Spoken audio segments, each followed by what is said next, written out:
Zizek, let's begin by talking about fake news. Why do you think we suddenly seem to live in an era in which political lying seems more acute and more obvious than ever, and people seem to be lapping it up, even though we are wiser and better informed? You ask a very precise question. I already, which is to say a lot, agree with your question. The point is not that news were for most of the time fake. False news were all of the time in the media. They are part of our political discourse. So the question is, what is happening, what is effectively happening today? And at least I think there is a double answer to this question. What changed recently? First is the obvious question, the obvious answer, which is the new technique media. Internet, Facebook, and so on, tweeting, where people can organize themselves, each can present his, her, their own position, and there seems to be no higher authority to regulate it. This is a very paradoxical position, I claim, because on the one hand, one would have thought, oh, finally, we have an opening for ordinary people to organize themselves, to say openly what do they think, non-controlled by the state media. But, you know, this also opens up the space, this new technology, for fake news. Second thing important is the distrust into, let's call it, official public space and its version of events. I mean, the ongoing rise of populism is grounded for many ordinary people precisely in this growing experience of don't believe in what government of public media are telling you. It's this general mistrust into it. And I think this is a quite justified mistrust. For example, this is also the lesson of Wikipedia, what Assange did, and no one, with all the criticism of Assange, no one ever accused him of providing fake news. But WikiLeaks embodies precisely this idea: don't trust the official media. Government, public authorities are not telling us everything. But it's not just the question of manipulating news. Again, this went on all the time. What is happening today is that I would like to use the term reactualized by Noam Chomsky, manufacturing consent.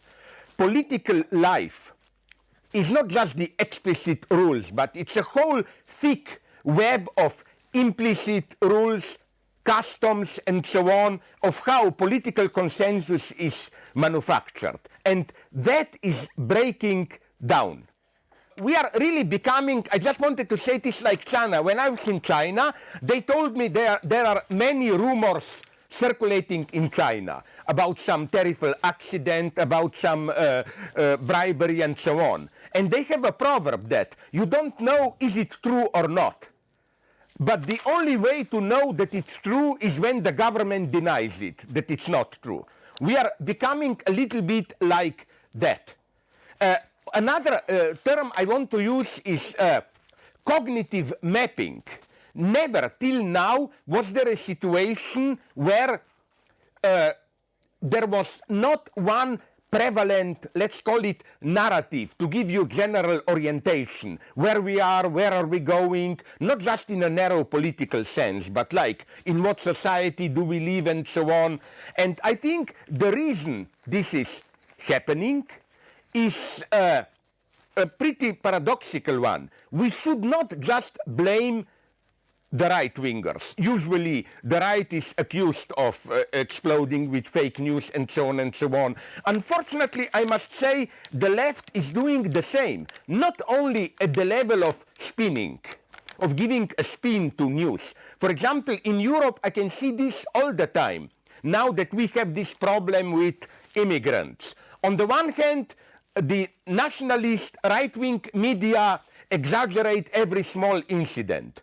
On the other hand, the left mainstream media censor the news. For example, there was a pretty scary thing that happened in Malmö in Sweden, where I think a couple of guys, immigrants, were raping a Swedish woman, and they were transmitting the rape through Facebook and so on. In official media, it was not made clear that they were immigrants. Now, I'm very open towards immigrants and so on and so on. I'm just saying that if you give a spin in this way to the news, then of course ordinary people don't trust the media. They don't have anyone whom they can trust. But you Why seem don't to be they trust putting me? together Now I want to the go whole to my question next of trust. point. In the media. Hold on. What Let me just stop you a second. I just want to break this up a little bit. You seem to be putting together the whole question of trust with fakery. Isn't there a difference between media that concentrates on a particular aspect or may leave something out, and media that is completely fabricated or based on lies intended to deceive? There is a difference between good journalism that is inconvenient and bad journalism and fake news, which is completely made up and designed to mislead you.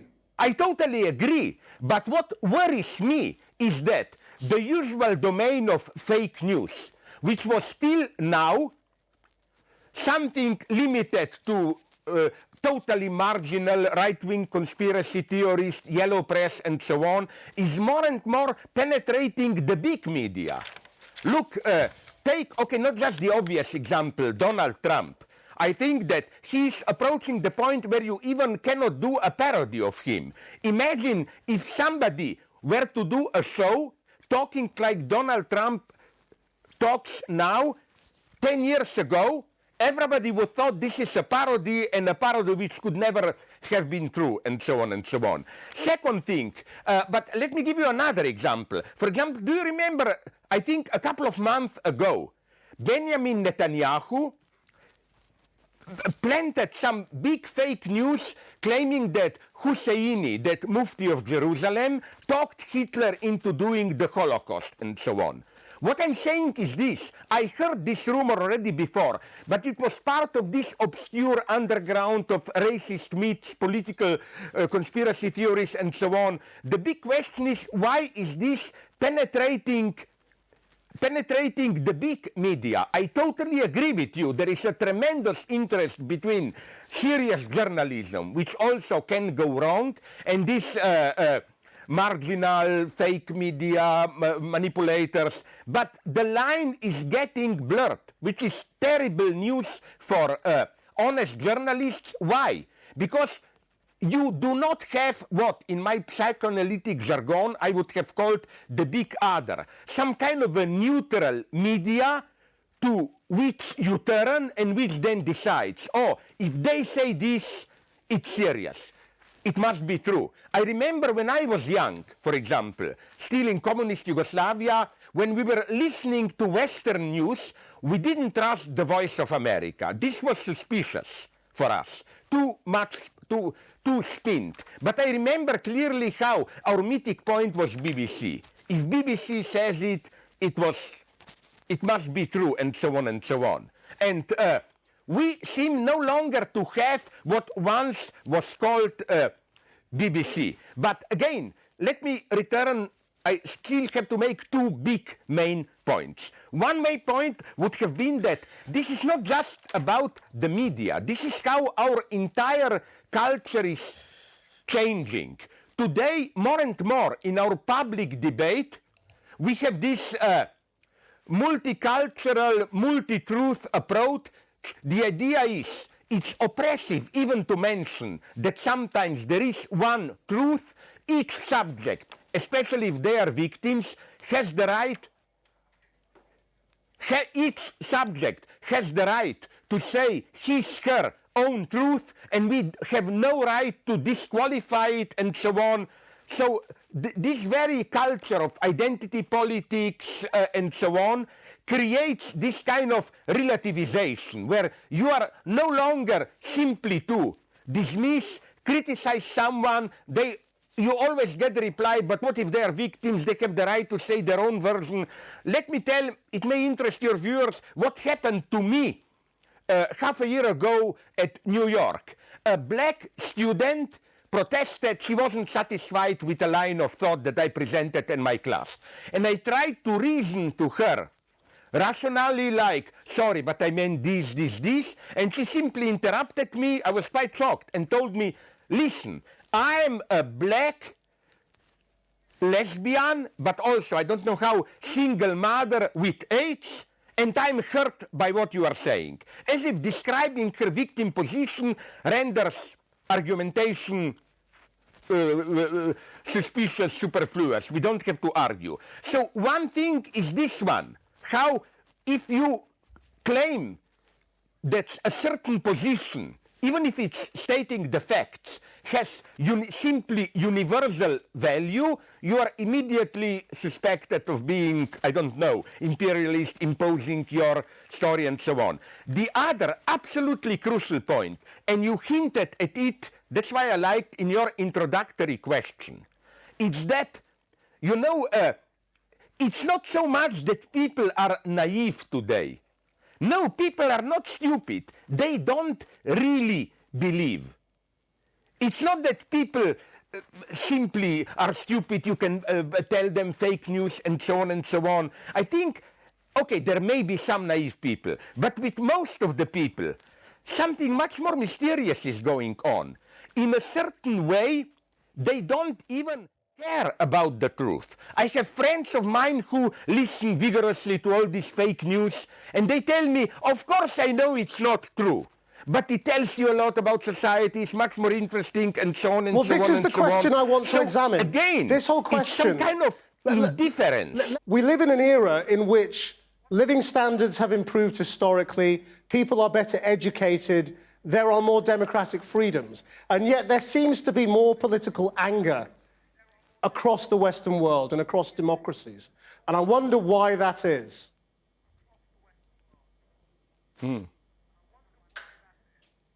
Oh, I think to this I can give you a simple answer. The first sad lesson from history is that anger, rage, and so on don't explode. I'm almost tempted to say they almost never explode when the situation is really horrible or when we have total oppression and so on.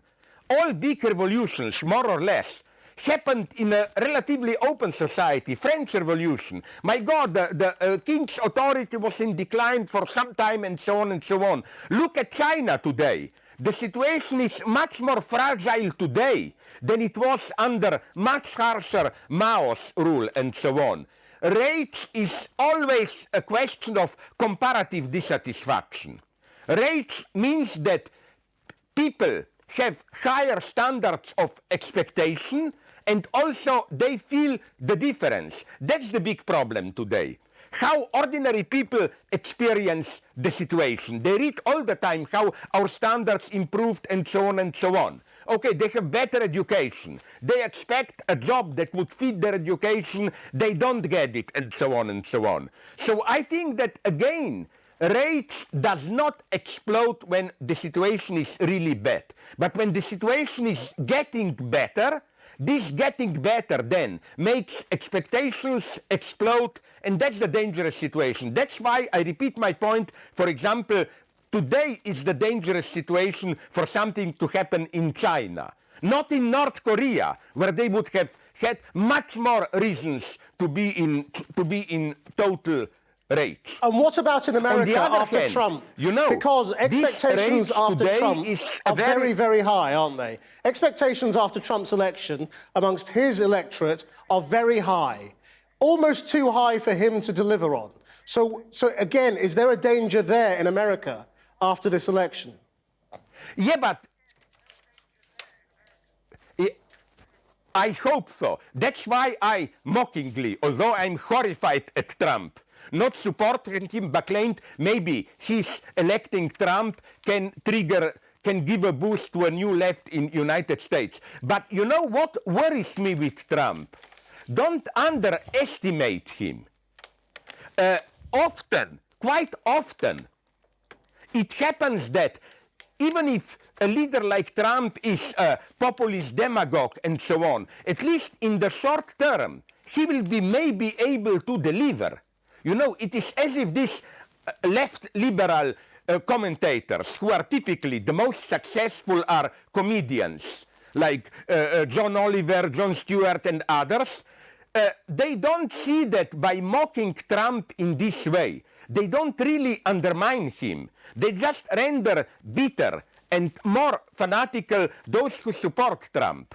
And this is very sad. Instead of proposing an alternate vision of how to change things, all the liberal left is doing, or at least what is it doing in the most convincing way, is making fun, demonstrating the stupidity, and so on and so on. So what I'm really afraid of now is that what if, at least for some shorter period of time, by this I mean a couple of years, Trump will be a relative success. It may happen. The world is already slowly accommodating to Trump and so on. Populism in short term also works. Remember, Hitler, everybody was laughing at him. But for first 4 years of his rule, he did practically abolish unemployment and so on and so on. I'm not saying this will happen. I'm just saying that if a politician like Trump is inconsistent, and he clearly is inconsistent, it's ridiculous. He proclaims to be the voice of the poor, exploited, those in shadow, and then the measure he's doing now is what? More monopoly, more freedom to big banks, and so on, and big banks, and so on and so on. But it doesn't automatically mean that he will fail. I'm a pessimist here.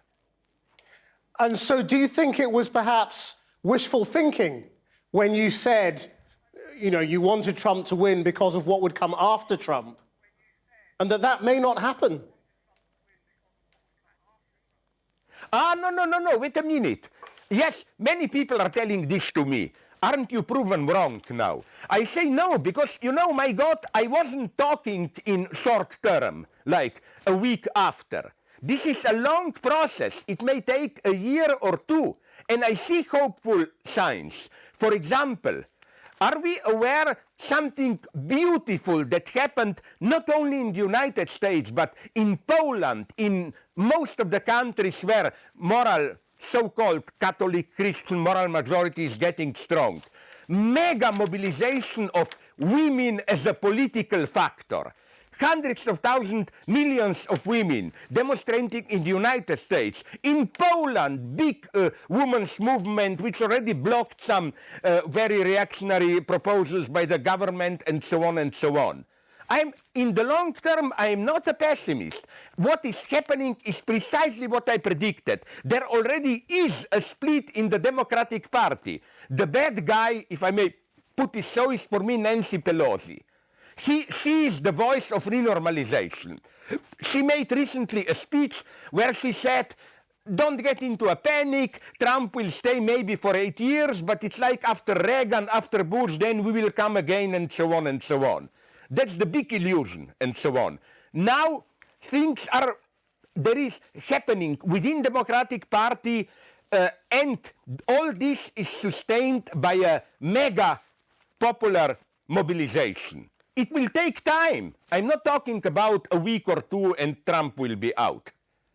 But you know what we should nonetheless take into account, and that's my point. All the big problems that we see today. Why did new populism explode? Ecological problems, and so on and so on. Trump is the reaction to these problems. That's my big motive. Trump is, as they say, an effect, not a cause. Fighting just Trump means doing what doctors call symptomal healing. You know, you feel because of some serious illness a pain, you take pills to diminish the pain, but not the cause. Trump is an answer to something, to the way how elites didn't get the point, the failure of our political elites. We have to change things there. Well, if we will just fight Trump, in the long term, it will not work. It will be a catastrophe. If Trump ecological is a catastrophe, reaction, cultural catastrophe, whatever you want. If Trump is a reaction to the failure of democracy, does democracy hold the answer, both in America and in Europe? Well, ultimately, I think it is a crisis of what I ironically like to refer to as left Fukuyamaism. You know Fukuyama, who predicted the end of history. He had in mind a certain image of liberal, democratic capitalism with a certain degree of all things that we like, healthcare, freedoms, and so on and so on. Obviously, that model is exhausted. I'm definitely not saying we should move beyond democracy. But we should do something with democracy. When you told me, for example, here we should take a closer look at things, you said we have more freedoms than ever. Yes, but there are more and more freedoms of choice, of your personal lifestyle and so on, but people feel more and more impotent of in any way influencing, let's call it, the general orientation of society. We are getting personal freedoms within a thick framework which is here, which we cannot influence. The paradox is that the more we feel personally free, yes, the paradox is that the more we feel personally free, you read what you want, you can travel what you want, you can pick up the job that you want, haha, if you get it, and so on, the more the whole social situation, constellation, economic crisis, general direction of society is experienced as something that we cannot in any way influence. And this, I think, also fits people's rage. Also, the lack of a vision. Here I'm extremely critical of today's left, because when you mention this rage, isn't this an even greater paradox with this rage for me? How? Yes, there is this rage, even among white circulars population in Europe, rage on the left and on the right. Nationalists and unemployed students and so on and so on. But the more we have this rage, the less we have on the left a realistic alternate vision of what to do with the system. That's why I think liberal left is so keen on political correctness, this excessive worry of it approaches sometimes madness, like if you call a woman beautiful, you are already a sexist. How dare you to notice their beauty without noticing her beauty, without noticing her intellect or whatever. So I think this exaggeration here is a negative, an effect of this failure and impotence to even have a vision. I will put it like this. For me, a recent explosion of populism and the rage there is for me ultimately an effect of the crisis of the global liberal capitalist system and of the failure of the left to make our freedoms and so on more relevant in the sense of having an impact on our daily life and so on and so on. So the solution is not just fight Trump, fight fake news. The solution is a new global leftist vision. I'm not talking about communism, Stalinism. I'm talking about, like, in the same way that in 45, liberal left was able to provide welfare state and so on, we need a strong reinvention of the left today.